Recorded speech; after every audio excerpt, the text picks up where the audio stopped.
This is Andy Purewal for Boxing Social in association with Betfred, and I'm delighted joined by trainer Sugar Hill Steward here in Las Vegas. Sugar, how are you? I'm doing great. How you been doing? I'm good, thank you. It's been a few months since we last spoke, so it's good to catch up with you. We're finally here though, Fury Wilder 3.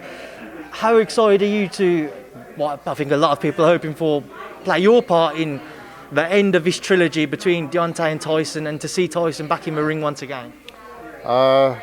Not really that excited, to be honest. I'll be more excited October the 9th. That's when I'll have my excitement. I mean, do you not get excited in the build-up, Sugar Hill? Well, I know, like some of us know, that, the fight's only going to happen when you get in the ring. So I'm just waiting for that night. Listen, I'm a veteran. So I've been around for a while. And, yeah, the night of the fight, I'll be excited. I was listening to Tyson talk earlier when he did his interview with all the newspapers, the print and online sections. He seemed very happy, very relaxed, very chilled.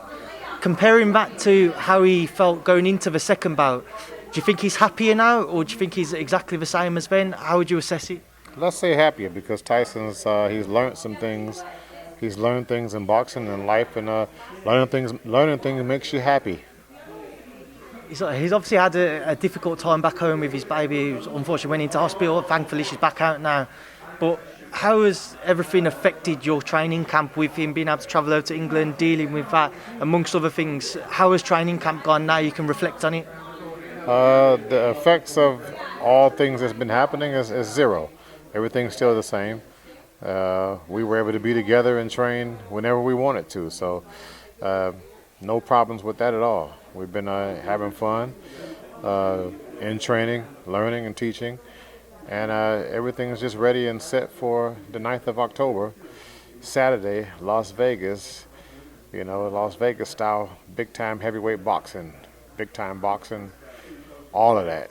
It's coming. Sugar, we saw in the first fight, most people thought Tyson had done enough to win on points. He scored a draw. Second fight, the first one under your stewardship, we saw him very aggressive and take out Deontay Wilder in the 7th round. This time around, what should people expect? Should we expect to see more of this, what we saw in the second fight, or maybe similar to what we saw in the first fight? You're going to see what you saw in the first fight and the second fight. And everything is much more improved. You asked a question and you said most people thought that Tyson won the first fight. Well, the key word is thought.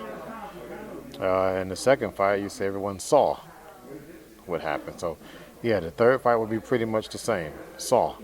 You're going to see what he's going to do. I don't like to leave it in the hands of the judges. I like to train my fighters for a knockout. Tyson Fury, being that, has developed more punching power since the second fight with Deontay and Fury, in which I trained him. And we've been working on those things, techniques. A lot of technical work goes into our training, and I'm excited to see some of that technical punching and technical ring generalship being used out there on the 9th.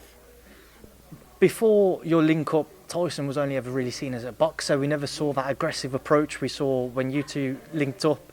When he first came to you, how would you actually assess his power? Was it already there, or did you have to work on it? What did they call him? They called him a pillow fist, yeah? I wouldn't go that far. That's what they were calling him. They were calling him pillow fist. I don't know who said it. Maybe it was Deontay. I don't know. But I've heard that term pillow fist because I always remind him, hello, Mr. Pillow Fist. And, I mean, at 270 pounds, everybody's got power. I believe everyone's got power. It's the technique. So he's got a technique. And also, let's say Deontay Wilder, for example. He's got technique. If he didn't have the technique that he has, he wouldn't have been getting all those knockouts, knocking people out. It's a technique behind his punch.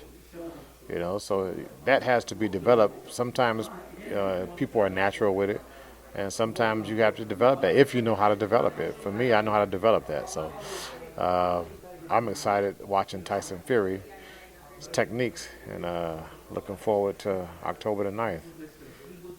Sugar, what are you expecting from Deontay this time around? I don't know whether you watch much of it or not, but we've seen Deontay Wilder release a lot of training clips, and some in particular looking to work to the body. Do you think that's something he'll look to bring into this fight? We haven't really seen anybody look to work Tyson's body, despite how huge of a frame he holds throughout his career. Do you think, especially with Deontay's power, that's something he's going to look to try to make good of on Saturday night? Your guess is as good as mine. It's all just a guessing game. Nobody knows what they're going to do exactly. Getting into the ring just like they don't know what we're going to do. Nobody knows. And I think if you look at Tyson's track record, nobody even believes what he's going to do because they say he talks so much and they don't know whether to believe him or not. So as far as Deontay Wilder, whatever he's doing, I'm happy because I've seen some clips and I have seen improvements.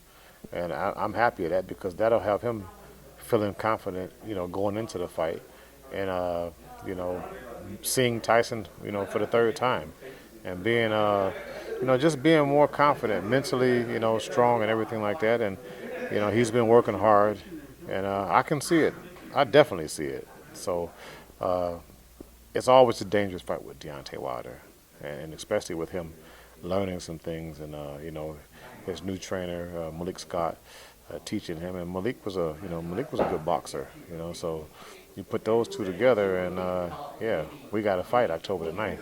What did you make of that link-up when you first saw it between Deontay and Malik Scott?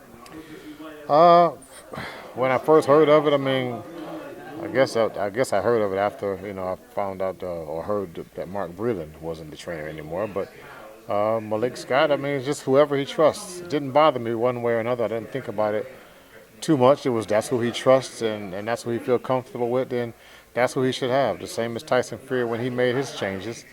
We were comfortable and that's what he wanted. And here we are today.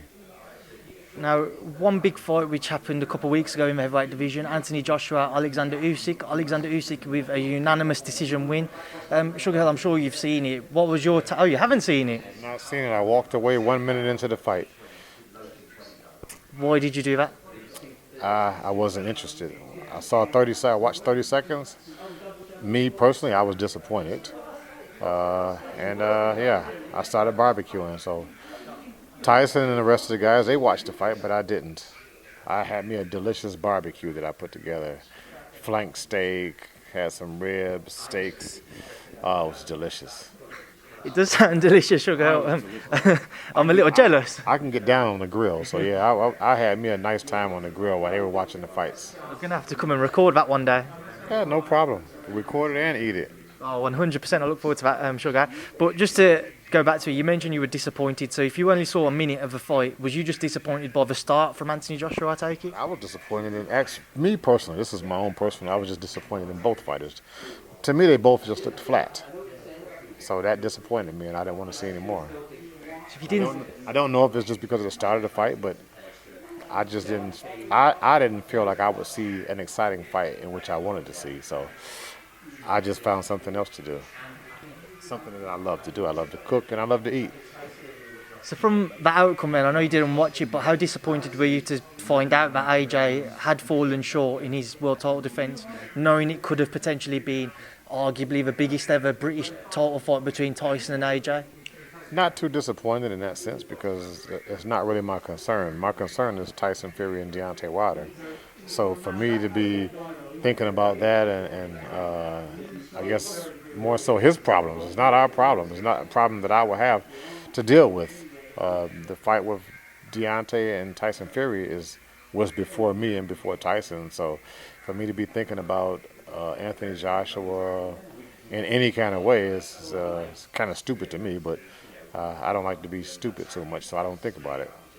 Now, I know you've just said this, and now I'm probably going to sound a little stupid by asking this because I know you focus on Saturday listening to you there. But potentially, Fury Usyk if Tyson overcomes Deontay on Saturday once again. What do you make of that fight? Because stylistically, it's a very interesting matchup. I don't think about it right now. It's almost, like I say, it's almost really impossible for me to think about it because my mind is focused on Deontay Wilder. As I keep saying his name over and over again, Deontay Wilder. So yeah, that's the focus and that's the name in the boxing face and the style that I see. I don't I can't even take my mind off of what I have in front of me to even think about somebody else. I had to ask, Sugar. I knew you wouldn't be looking at it, but I did have to ask. But I'll take it. I can ask you about it after the fight on Saturday. Can you ask me after the fight, possibly? I mean, yeah, you can ask me. You just asked me now, so you can ask me again after the fight. I just hope that I'm able to give you an answer maybe that you want. Just obviously before we leave then, just with AJ, do you believe Tyson and Anthony Joshua can still cross paths even if AJ doesn't hold any world titles? Don't know. I mean, once again, I'm not. You asking the question is like I'm not thinking about it, so I don't even want to take the effort and to change the channel to even think about something like that. The fight is Deontay Wilder and Tyson Fury, the trilogy, October the 9th, Las Vegas. Viva Las Vegas. Big time boxing at its best. The heavyweight division is thriving. 2 champions, 2 guys trying to knock each other out. And you want to see it. Certainly do. And Sugar, we'll leave that there now and leave you to enjoy the rest of your day. It's beautiful weather here in Las Vegas. I appreciate your time. Thank you for speaking to Boxing Social. Thank you very much. And I have to thank you very much, Sugar Hill. Thank you. Perfect, Sugar.